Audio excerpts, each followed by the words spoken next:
Ta grâce, seule ta grâce. Nous voulons instaurer un état de droit. Et dans un état de droit, il y a une justice indépendante. Ce n'est pas à l'individu Félix Tshisekedi de commencer à faire justice.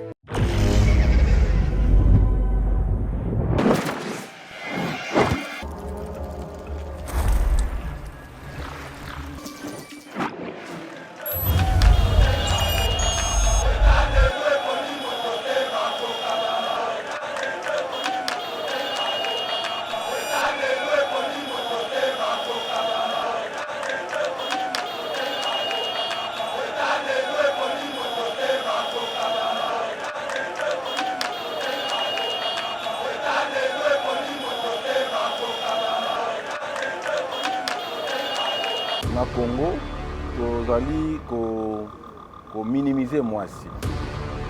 Tozali désolant. Ya komona ke mwasi nde asali ke biso tozala oyo lelo. Ngai baboti nga na mwasi. Mwasi nde aleve ngai, apesi nga éducation, alakisi nga kotambola. Le premier pas. Alors, na yango mwasi azali na ba capacité mingi. Mais soki ekomi na makambo ya mboka, bazongisi mwasi sima. C'est une injustice là malamu. Mukunza mboka bi boya to sangana. La première des choses bakendaka. Eza lokola bao basambelaka. Balobi o bandimaka Yesu. Babi Yesu azoloba, venez à moi vous tous qui êtes fatigués, chargés, je vous donnerai du repos. Pasi ezali yango biso ba mama a ADC. Tolandaki esika moninga na biso mwasi azali. Po ke tozwa espace wana to banda kolobela bana na biso ya Congo. Kidi mama kotala te ke ona za mama kaka pona famille na ngate. Mais zwa Congo mobimba ke baza bana na yo. Parce que balobi ke nzungu ya mama nde elesaka famille mobimba. Par contre nzungu ya papa elesaka kelike famille. Bio-Ebs Cacao est un cacao en poudre de première qualité, mêlant l'utile à l'agréable, originaire d'Afrique. Le bio-cacao possède des propriétés médicinales et aphrodisiaques naturelles et puissantes. Notre cacao n'est composé d'aucun arôme artificiel, d'aucun colorant ou de conservateur. Avec de l'eau chaude, de l'eau tiède ou du lait, profitez d'un tendre goût de cacao.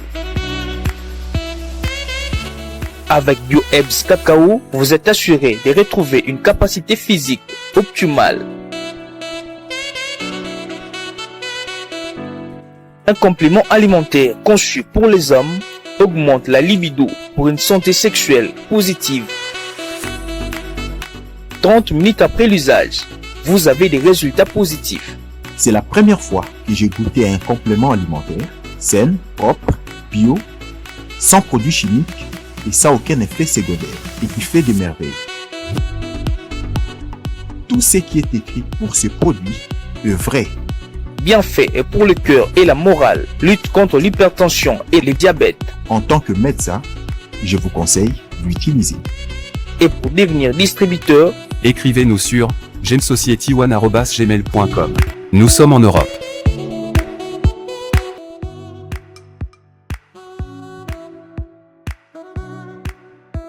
Nous sommes aux États-Unis et au Canada.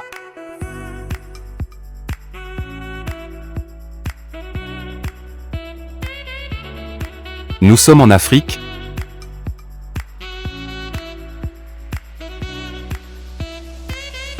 Nous sommes à l'est de la RDC et à Kinshasa.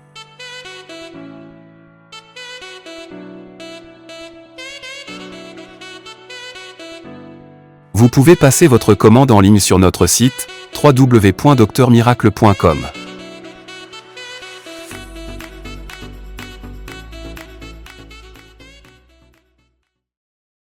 Na mboka na biso tolobaka kaka mais tosalaka te.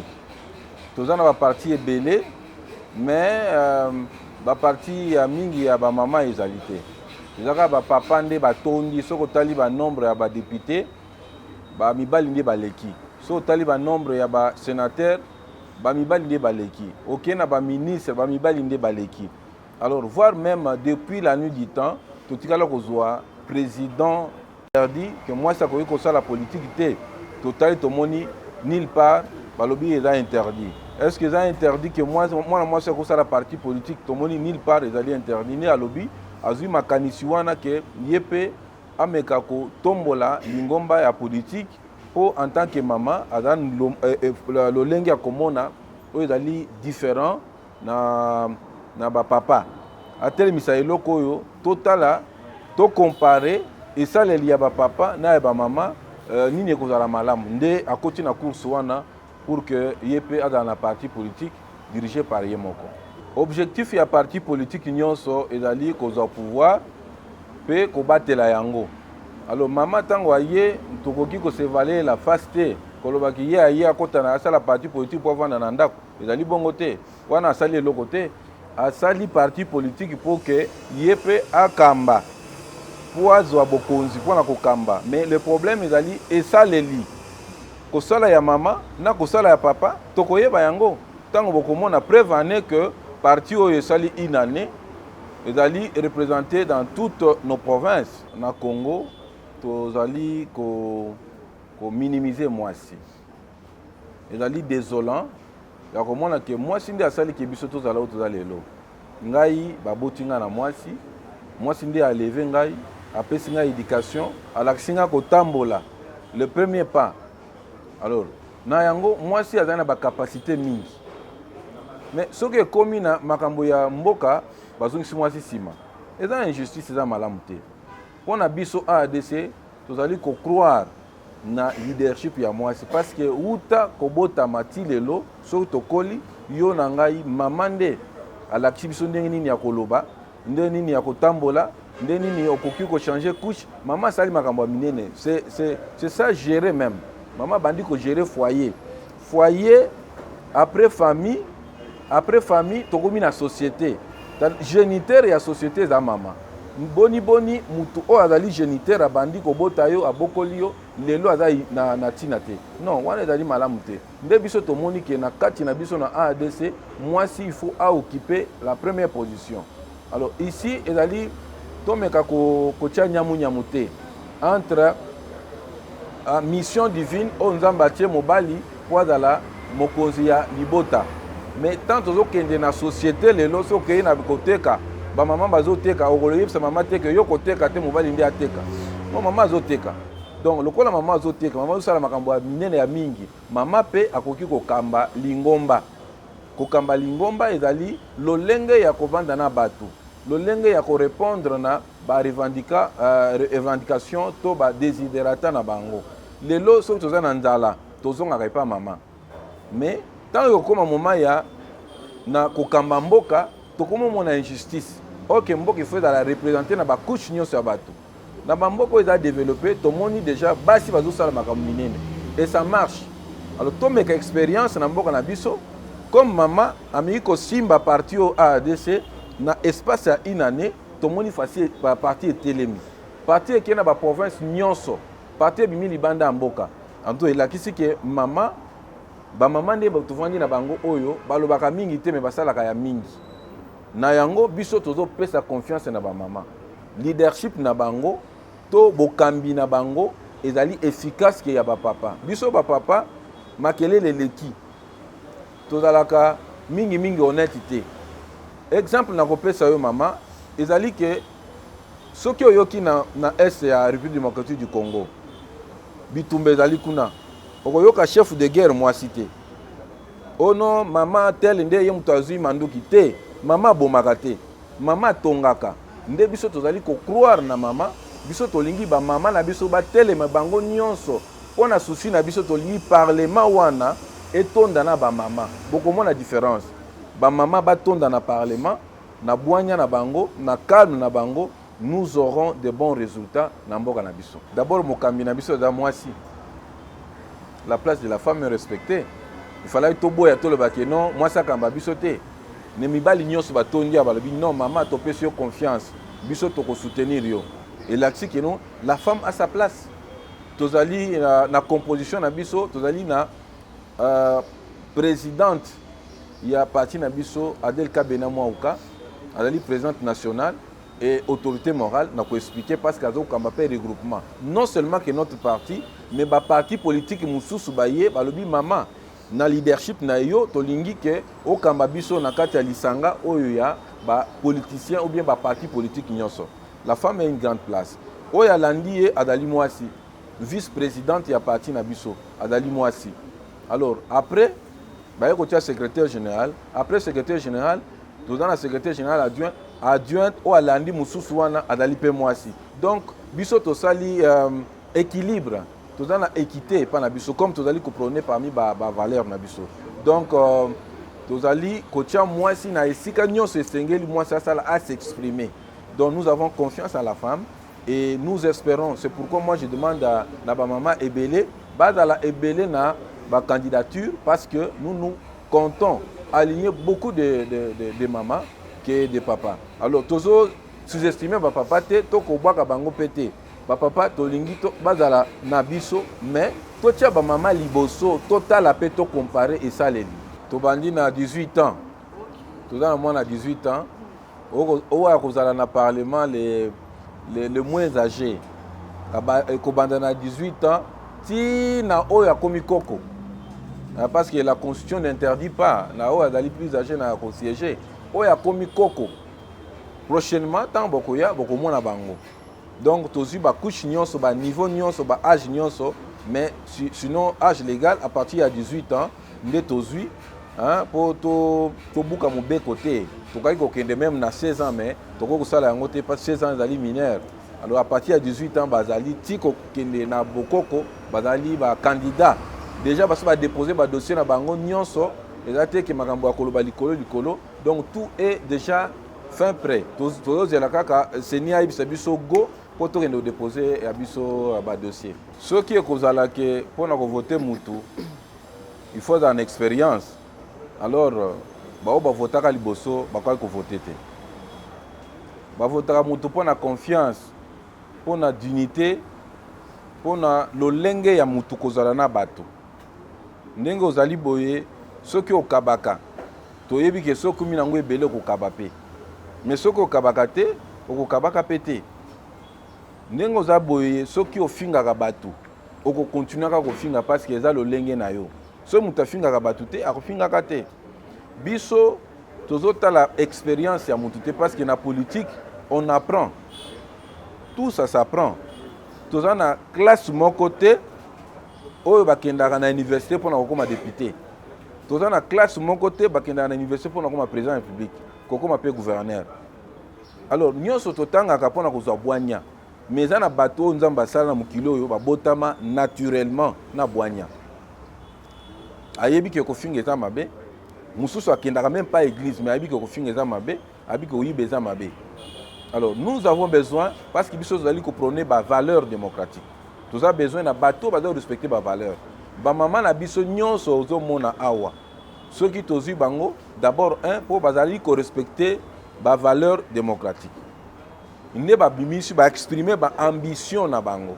Soy mutu aza na vision ba kitisaka ete. Po na kopesa yo exemple moko ya film moko na bando Holanda ya 7 mètres de Shaolin. Shaolin azaki mwana moko bandaki ko bengana. Azaki considéré te. Mais na suka ya film ye wana mutu aki ko sauver honneur ya grand maître. Na parti na biso ba mama nyonso ndenge bazali awa ezate ke oya ko yibisa biso CV pour la plupart ya batu bakenda batanga ba université bango ne bazo boma mboka oyo pour la plupart parce que ozo mona ba français milai bazo sala du mimétisme bi copia mais okomona na kati na ye eloko moko ezate kaka français wana soko longoli ka français okuti penza o aza mutu te biso ne tomoni ba mama na biso to avandaka na biso ndenge to sololaka et que bazali capable ya aider parce que la mission principale est d'aller ko défendre intégrité ya mboka na biso ko défendre mboka na biso biso tozo tia mutu atanga mingi pour que ndoko za mbongo na banguna aya ko détruire mboka te toza besoin ya batu oyo bazali na bolingo ya mboka bazali prêt pour na ko défendre mboka ba mama oyo nyonso zo mona bazali capable et nous croyons en eux que bakosala eloko ya malonga. Deuxième question ezali que tokoki kokota na union sacrée pour soutenir Mkonzamboka pour bilan na ezaboni. Mais mutuna wana je serais na mona batu mingi ba répondre na mutuna wana. Je serais incapable de répondre na mutuna wana pour na nini. Pour bilan ya mutu bien bilan nyonso to étudiaka et à la fin du temps donné. Oyebi singai ke nazotinda yo okende maluku. Ozelanga pondu oya nango. En même temps, on dit qu'on évalue est-ce que bilan na ya kokende maluku kozonga eza kokoka. Mais c'est absurde. Pourquoi? Parce que il n'a pas encore atteint les 5 ans qu'on lui a donné. Biso topé ça qui est to ba peuple congolais ça qui est 5 ans à gérer. On va évaluer la personne que après 5 ans quand tout na bilan na yo ezali négatif to positif. Nous croyons na ba misala o ezali komona. Ezali kokoka, il faut ko yeba tango biso topé ça qui est mandat wana. To yebisa qui est nini, asala nini te. Il faut ko yeba eloko nini yebisa ki mutu pour condamner en fonction de ce que tu lui avais donné.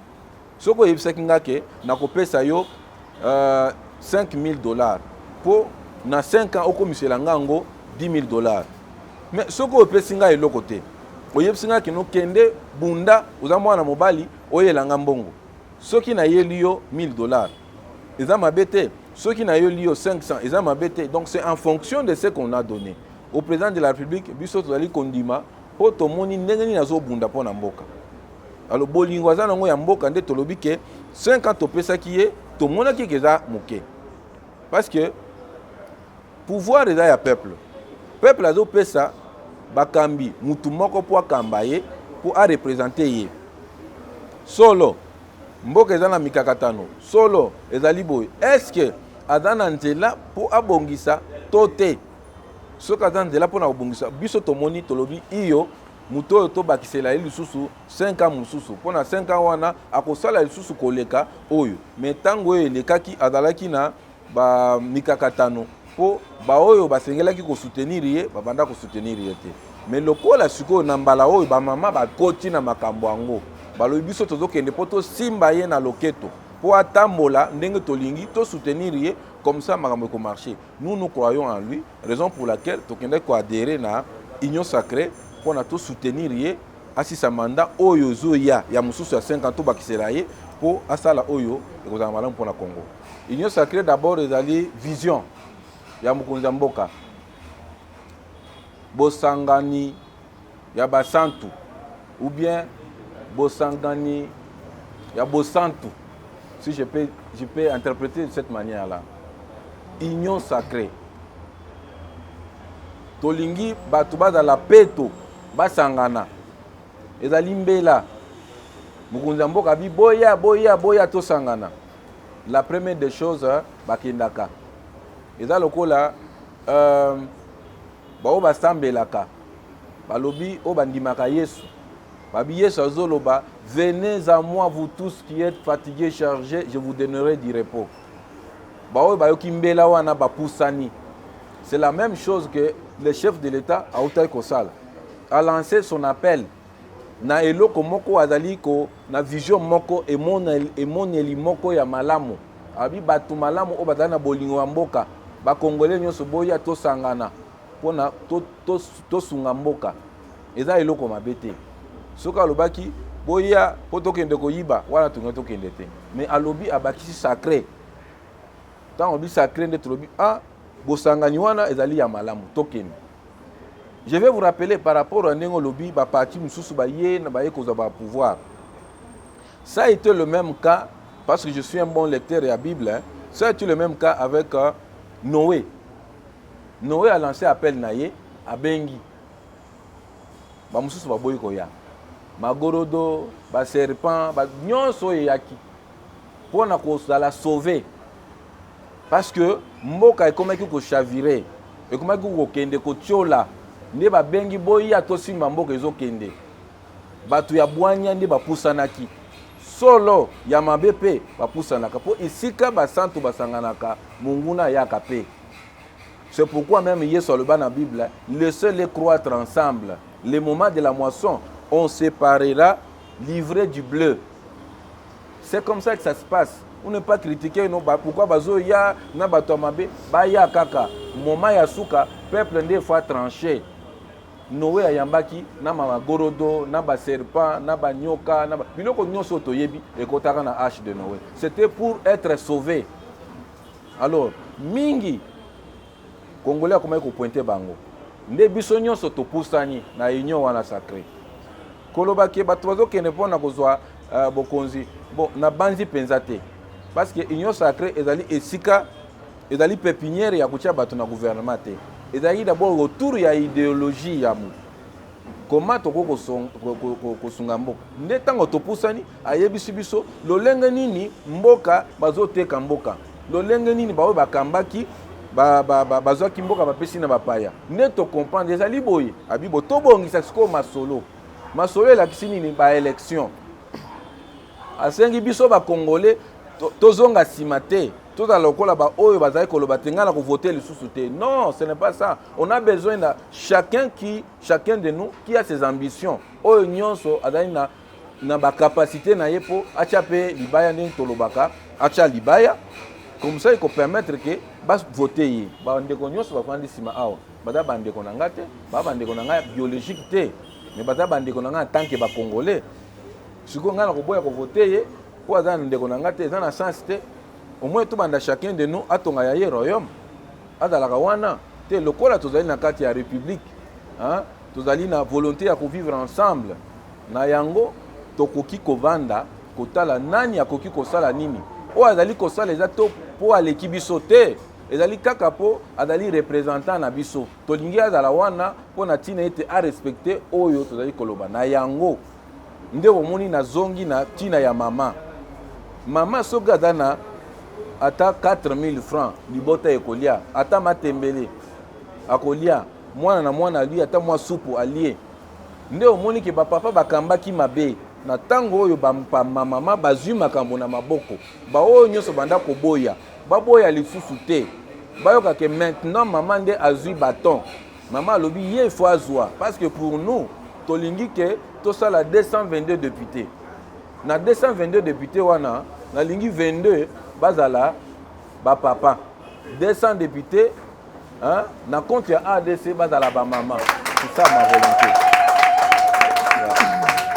Soki mutu ayebi soki ngai namonaki Yesu yo koboya mpo na nini ye nde mutu alobaki ça veut dire kaza na capacité eza nini lolenge ya mutu kozala no koréfléchir to koraisonner to kotambola balongwe bandako bakomi awa ngai mutu atambusi bango te bango moko soki bazana bazoloba baza koréfléchir alors tosala confusion te ya kokanisa ke mutu mpo azala mayele fo aloba français mingi balobaka français bazalaka bazoba parce que ngai namoni même na France nakutani na un français né et grandi en France nazotuna ye eloko mosusu azorépondre ngai eloko mosusu nazotuna ye un lieu oyo bakomaki moko boye azobisanga c'est un truc qui se lit dans des dictionnaires alors na comprendre que non azalaki mayele te mais nalobi yango na français na yango bamama na biso bazala na bacapacité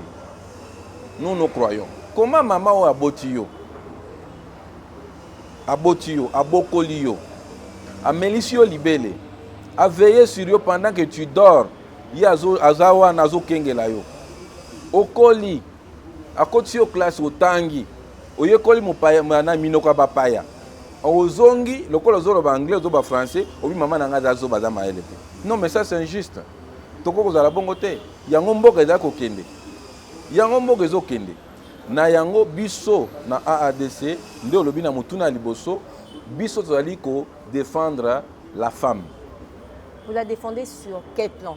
Na plan nyonso maman toza na plan moko te na plan nyonso biso mwasi aza na valeur makasi ndenge nazomona oboye naza na respect makasi okoya awa okoyokaka te epa na biso bazali kotuka to kohumilier mwasi. Nous l'avons vu au Sénat, on a humilié une dame. On vit aussi de tout le monde. Une sénatrice, humiliée par un homme, basi télémité. Soki nangonga wana biso tozalaki AADC, buninga bomona biso totambo inanzela. Biso touché na makambo mususu mais ne touchez pas la femme. Nous défendons la femme à tous les niveaux, maman. À tous les niveaux, la représentativité de la femme pour Nabiso, dans l'institution est obligatoire. C'est-à-dire, lors de la négociation, nous avons le pouvoir pour la politique pour le pouvoir. Moi, si je suis en tant que secrétaire général, nous n'allons pas en politique pour vendre à Batou.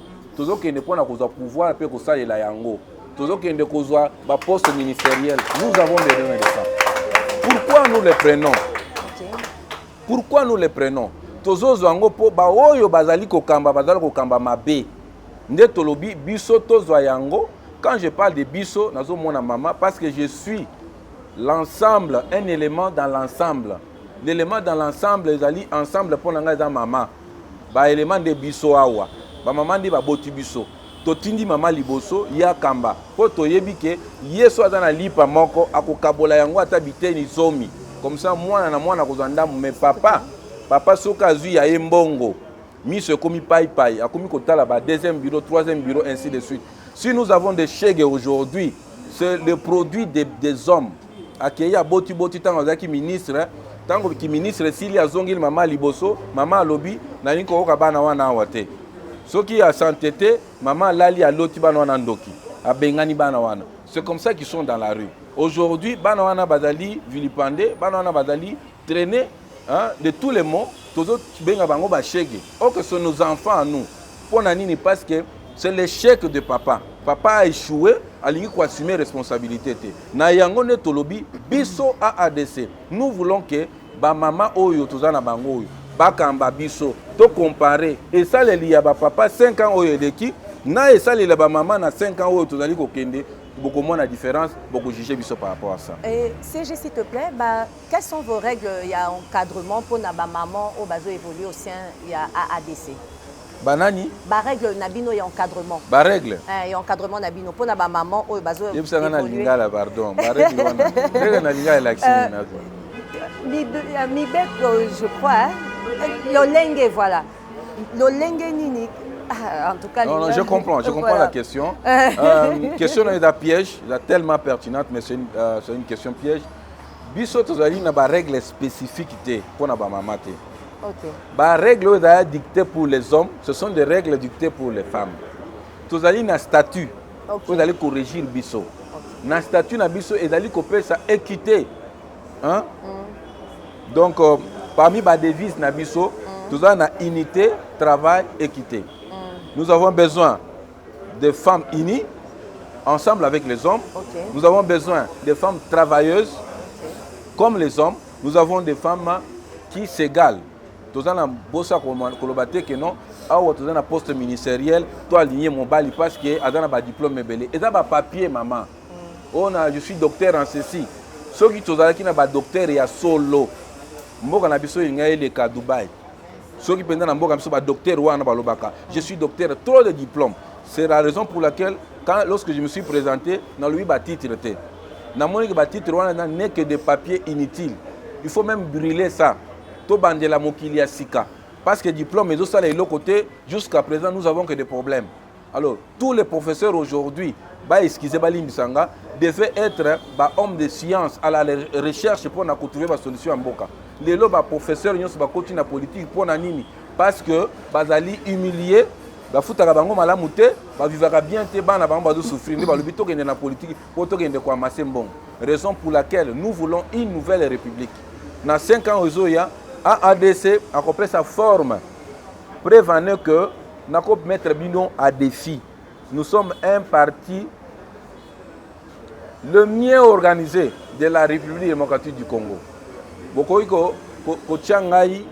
comparer Ngaï na ba parti Mususu. O esali même année que Ngaï.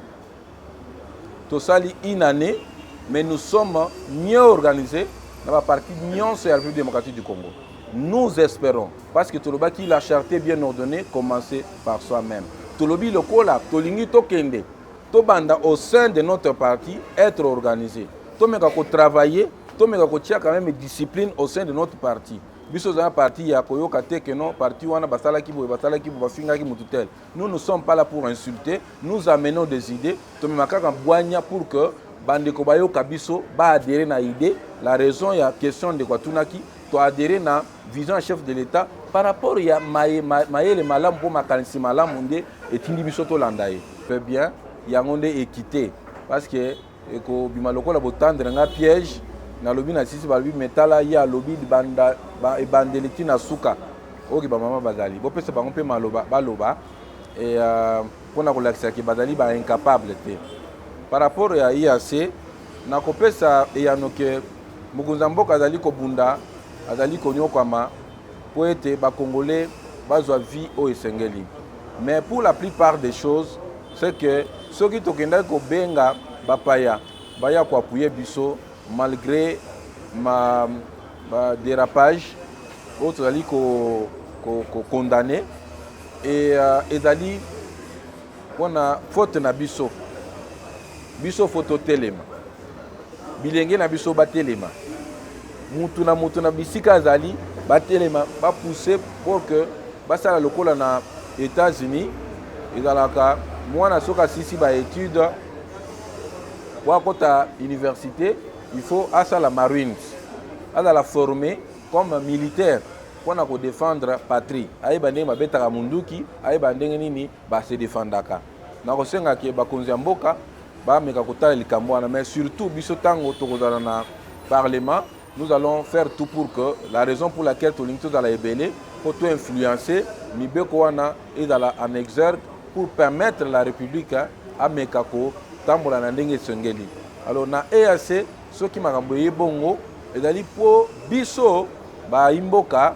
tozali ko s'intéresser na makambo yango te tomi kotisa na makambo wana okomona ke soki biso tozali fort préparé tokozala besoin ya mutu ya ko aider biso te mais eloko eza mutu ya ezali ke kobakisa to kolongola ezali penza important te ce qui est important pour na biso kozala bango na mboka na biso to veyaka ndenge bandi comme ça est bazo sala ba continuer ko veiller na présence na bango so ba moni ke non nyamu ezali ba alerter to benga ki bango solo po baya ko appuyer biso po to benga na monguna mais to moni ke bazo ya na makanisi mibale nde yango to za la kanalisu etali bango pour que mabe ekomela biso te pasi ezali yango biso ba mama a ADC tolandaki esika moninga na biso mwasi azali po ke tozwa espace wana tobanda kolobela bana na biso ya Congo kidi mama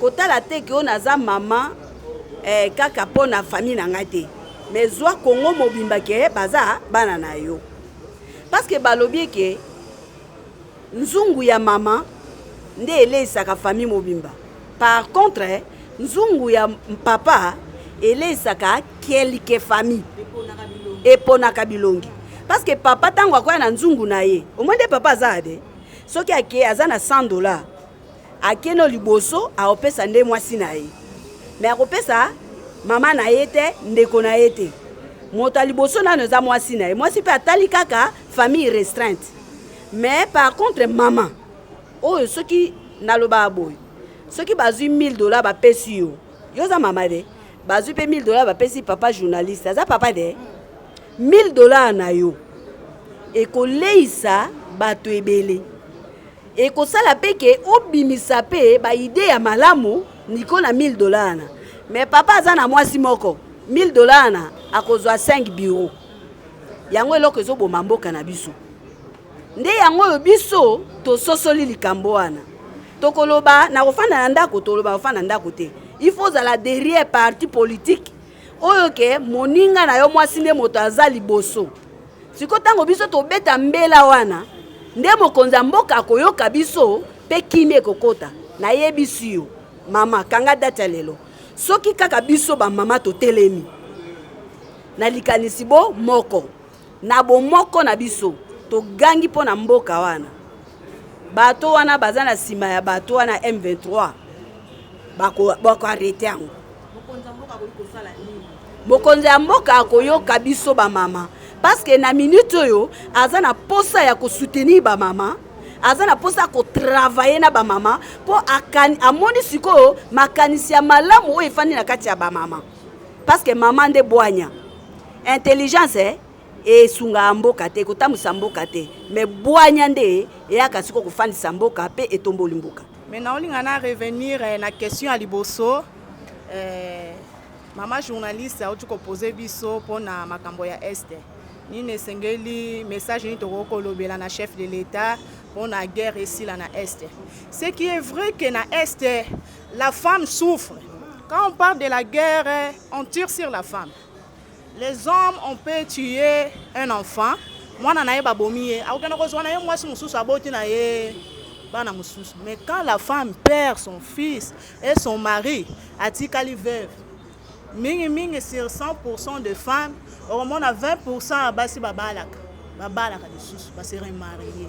Mais le reste, c'est 80% on a Batikala.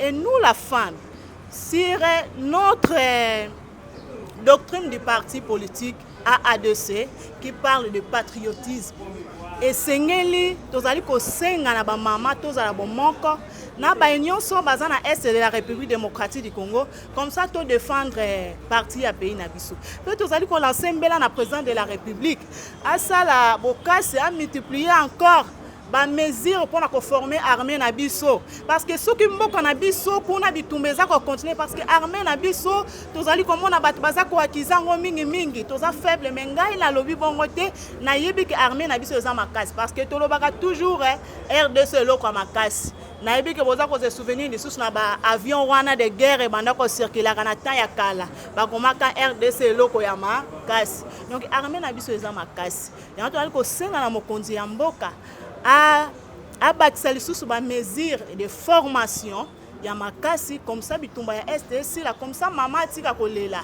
parce que bitumba soke esili mama kolela lisusu te bitumba soke esili nzale kozala lisusu te bitumba soke esili kimi ekozala na mboka pe yango na etombola ka mboka toza ko implanter te mais parti si déjà implanté déjà sur toute étendue de la République démocratique du Congo ezali partout boko eza musala na bino te eza musala na bino ba journaliste to biso pe tozali kotinda bino ba journaliste bo sala ba investigation na bino boyeba bisika nyos bo mona indice ya AADC parti ezali et parti wana est panzani dans tous les 4 coins ya RDC grâce à la femme qui est la présidente nationale Maman Adel Kabena Mwaoka accompagnée de secrétaire général maître Louis Koubaï. Mutu jamais akoki kokende bitumba uso chozo kende bilanga okende oyebi ke nazokende kosala bilanga nabosa na Congo na ngai nayebi ke place nazokende kosala musala eza bien déterminé na komema eloko oyo il faut nasalela musala wana biso tozokende ko défendre peuple congolais tozokende pona ba poche te to nini te tokende ko défendre peuple congolais nde tomoni ba papa bazokende totindi bango mingi bakei mekasi tozomona résultat ya malamu te totali ba papa soki batie ata ministre ezokende ka détournement pe ba détournement wana ezosala biso matoi pasi tozoka ba monta ya minene oyo biso tosimbaka te o mboka ezosouffrir tozana ba problème ebele à résoudre mais tozoka ba détournement ba monta ya minene oyo ezosala ke no avec montant wana tokoki o résoudre ata 5 problèmes mais tozoka ngo eke na poche ya muntu eloko pe azosala tozomona te akeka ko tia na banque uso atake na poto asombi mapangu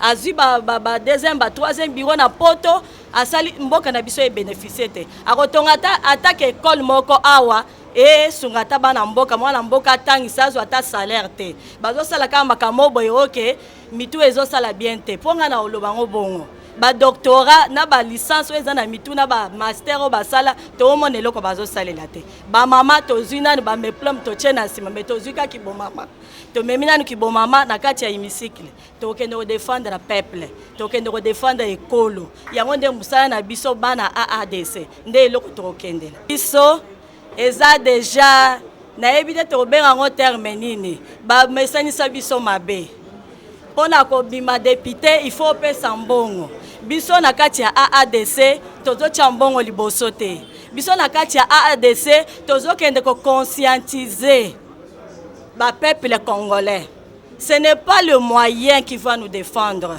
eza mutu ya mutu azo mema kuna nde okende ko défendre babiloko wana nde biso tozotelemela biso tozokende ko conscientiser congolais ayeba ba droit na ye congolais ayeba ke nazana kati ya mboka na biso za na bomengo ebele toza na ba diamant toyokela ngo kana basango na école tomona boye ba géographie ba otangisa bino biloko mususu histoire ba yebisa no makambo mususu mais na mboka na biso toza na richesse oyo balakisaka ta bana na école te biso makambo na nde toke ko défendre tant tozo yebisa bato sur terrain tozo conscientiser bango babosa na makambo ya mbongo mpona ba élection passée bakabela biso ba maputa bapesa biso baloso bapesa biso bambongo eske mbongo wana ti lelo toza nango eske maputa wana ti lelo tozolata yango tokondima eloko wana te biso totie moyen jete mais totie mayele na conscience na biso nakanisi ya yambo ntango oyo mama Adèle atelemi baparti politique ezala mingi te na mboko ya basi bamama toyebi epa toleka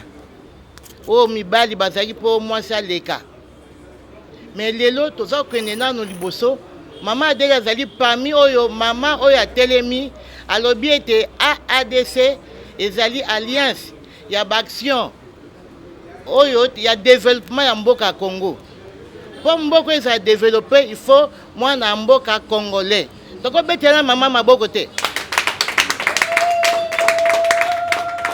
abi développer ya mboka oyo eza maboko nani ya bana mboka bongo ntango nga nayoki bonga mama na bi iyo na telemi masolo ya base nakomema ngo wapi na mimi masolo ya base posa ya babase na ngai na parlement po ete yango abi toza ba législateur pouvoir na biso eza législatif ozo comprendre mama na ngai toke masekite toke ko défendre population peuple eza ko souffrir na kati ya parlement yango otuni tozali mpona ko contrôler gouvernement eza bongo te mama Adèle aza kotika biso te tozozwa ba formation ya mwasi po atelema toyema sekite mama na ngai.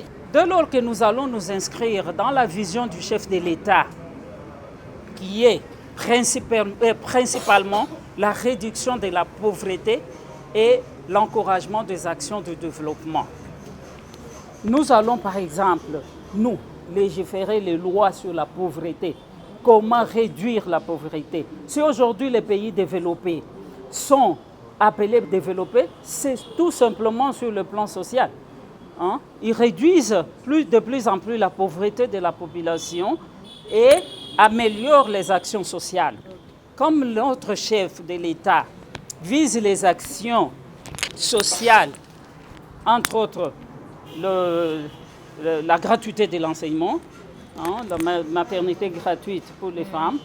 Ainsi, nous allons voter les lois relatives à cela, hein, pour réduire de plus en plus la pauvreté et encourager les actions de développement. Moi, tant que bandaki, nazolo ba matikala calme.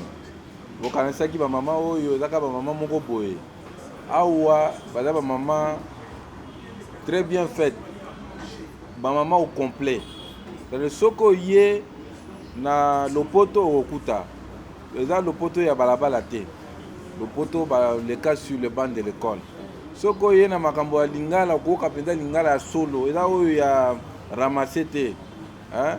Soko yé na niveau nyonso bazali. Batonda ndio moni wana. Bomona baza c'est une force tranquille. Yango boko comprendre moment wana ba ba mama o to banda ko interviewer nde bango bazolo na parlement boy. Ba oyo. So lingo so bango individuellement pour comprendre que ils sont tellement bien préparés. Alors bazali préparé pour na bitumba o ezali liboso ezali be bitumba démocratique. Hein? Pour na kozwa banani ya kozala meilleur ya leki pour na kosonga mboka. Alors bango nyonso bakomaki na enthousiasme pour répondre mais or que ezali nango problème ngonga. Mais on va encore organiser d'autres séances pour que Boyaka on a koyambanga bango. Par rapport il y a adhésion à Bisso il y a une fiche d'adhésion où on remplit fiche wana gratuitement et au check des photos passeport au crochet sur le lengeni no lingo za la membre effectif, membre d'honneur ou bien membre sympathisant. Après au coquille qu'on souscrire à l'achat d'une carte. En fait, il y a une façon de contribuer, comme vente à carte. Parce que la carte Nabuso, ça dépend. Hein, ils vont dépendre de Bozuya Moutou. C'est une façon de contribuer seulement pour la partie et avancer. Et d'autres personnes mosusu akoya boye apesi mosolo boye mosolo azo permettre que esunga bao bapesa qui peut-être ya nassé ainsi de suite. Alors je ne saurais pas vous dire que plus ya carte ça autant comme ça, non. Ezali ils doivent dépendre na mutu. Alors que ngai pona ko contribuer na parti na opesa $100, na opesa $5, na opesa $10, ils doivent dépendre na mutu.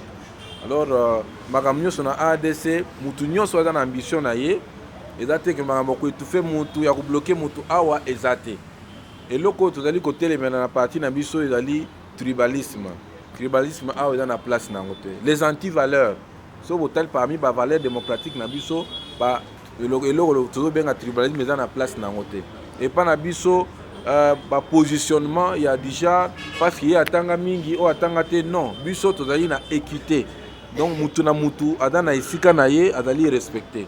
Donc en bref, je peux vous dire que AADC est parti au président national Azobenga Mopepe ya Sika. Nako meka ko bwaka slogan na biso po boyoka c'est que nous sommes AADC victoire, AADC victoire, AADC victoire, victoire, victoire, Fachi Béton toujours en avant, Pinet à train. Ta grâce, seule ta grâce. Nous voulons instaurer un état de droit. Et dans un état de droit, il y a une justice indépendante. Ce n'est pas à l'individu Félix Tshisekedi de commencer à faire justice.